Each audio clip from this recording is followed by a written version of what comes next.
लंबे समय से त्योहारों के वजह से दाल मंडी में कार्रवाई बंद थी और आज सुबह रविवार को 10 बजे ही यहाँ वाराणसी में दाल मंडी में जितने भी पुलिस के अधिकारी थे, पैरामिलिट्री फोर्स थी और पीडब्ल्यूडी विभाग के थे, सब लोग यहाँ दाल मंडी में सारे अधिकारी यहाँ आए और वो फिर से एक बार दाल मंडी में ध्वस्तीकरण की कार्रवाई कर रहे हैं। आप देखिए कि किस तरीके से यहाँ पे ये ध्वस्तीकरण की कार्रवाई हुई है। आपको बता दें, दाल मंडी के इस प्रोजेक्ट में 187 जो है कि मकाने हैं जिनको चिन्हित करके और लगभग 1000 से ज़्यादा दुकानदार हैं जिनको यहाँ से ध्वस्तीकरण से जिनके पे एक अच्छा खासा असर देखने को मिलेगा, चाहे उनकी रोजी रोटी को हो जाए या फिर बात अगर उनके रहने की भी की जाए तो 187 जो मकान हैं जिनको प्रशासन के द्वारा चिन्हित किया गया है, ये उन मकानों का ध्वस्तीकरण होगा। हम आपको तस्वीर के माध्यम से एक बार दाल मंडी का वो तस्वीर दिखाते हैं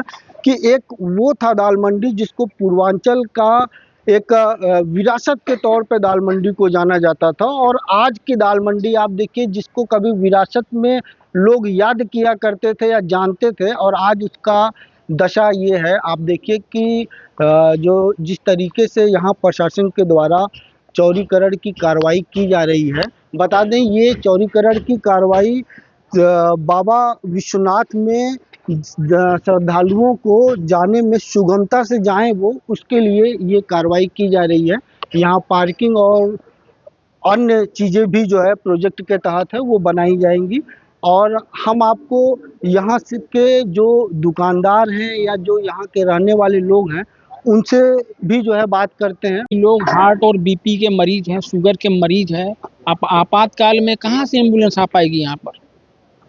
एक बात समझिए, रात में अगर किसी का तबीयत खराब हो गया तो इस लैंड पर जो मलबा पड़ा हुआ है तो मान लीजिए आपातकाल में कोई सुविधा उसको मिल पाएगी?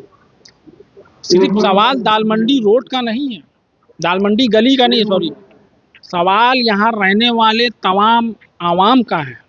तो आवाम का तो मुख्य मार्ग यही है, उसको बच्चों को स्कूल भेजना है तो भी यही रास्ता, हॉस्पिटल जाना है तो भी यही रास्ता, अन्य जो भी जरूरी दिनचर्या में सामान इस्तेमाल होता है उसके लिए भी यही रास्ते का इस्तेमाल होता है। इस रास्ते को अगर ब्लॉक कर दिया जाएगा तो वो जनजीवन का क्या होगा, कैसे चलेगी दिनचर्या?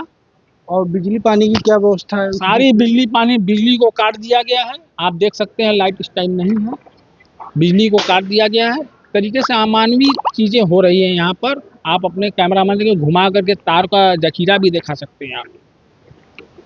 तो हम आपको एक तस्वीर ये भी दिखाते हैं कि आप देखिए कि किस तरीके से यहाँ पे जब भी ध्वस्तीकरण का कार्रवाई जो है कि शुरू होता है उसी समय से कुछ व्यापारी अपने सामान को निकालते नज़र आते हैं, तो कुछ अपनी दुकानों को बचाते नज़र आ रहे हैं ताकि उनका कोई नुकसान ना हो। फिलहाल प्रशासन के द्वारा यहाँ पैरामिलिट्री फोर्स को भी लगाया गया है और जितने भी रजिस्ट्री किए हुए मकान हैं या भवन हैं या दुकानें हैं उनको जो है या तो जिनकी दुकानें हैं वो स्वेच्छा से खुद तोड़ रहे हैं। 30 मकानों के ऊपर कार्रवाई है और ये पीडब्ल्यूडी की कार्रवाई है जिसपे जो है हम लोग जो है भवन का क्रय कर चुके हैं।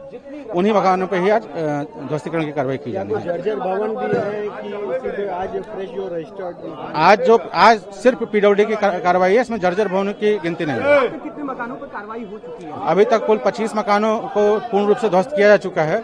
15 मकान उसके बाद जो है लगे हुए थे, कम रमजान के महीने में इस पे स्पीड कम थी तो आज वो 15 भी टेकअप होंगे, उनके अलावा 30 मकान और ये टेकअप होंगे। अब तक मुआवजे की रकम दे दी गई है लोगों को? लगभग 32 करोड़ से दे दिए गए हैं। आज ये ध्वस्तीकरण के क्रम में पुनः एक बार कार्रवाई प्रारंभ की गई है। ये पीडब्ल्यूडी की कार्रवाई है जिसमें 30 भवन आज के लिए चिन्हित किए गए हैं। सुरक्षा के दृष्टिगत पर्याप्त उपाय किए गए हैं, फोर्स लगाई गई है, पैरामिलिट्री के साथ में कई थानों की सिविल फोर्स और पीएससी लगाई गई है। लगातार पीएस सिस्टम से अनाउंसमेंट भी किया जा रहा है और ड्रोन से निगरानी भी की जा रही है। जो पीडब्ल्यूडी के द्वारा जो लीगल प्रोसेस है उसको पूरा करने के बाद ये ध्वस्तीकरण की कार्रवाई प्रारंभ की गई है।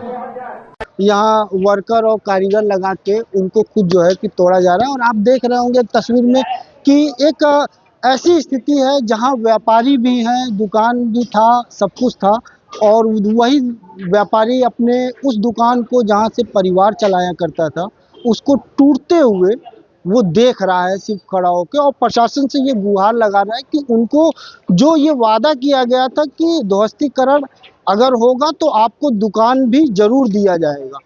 तो व्यापारियों की एक आस भी है। अब ये आस जिला प्रशासन पूरा करता है या न्यायालय, अब ये देखने वाली बात होगी। वाराणसी से न्यूज़ 24 के लिए अतिकेश श्रीवास्तव की रिपोर्ट।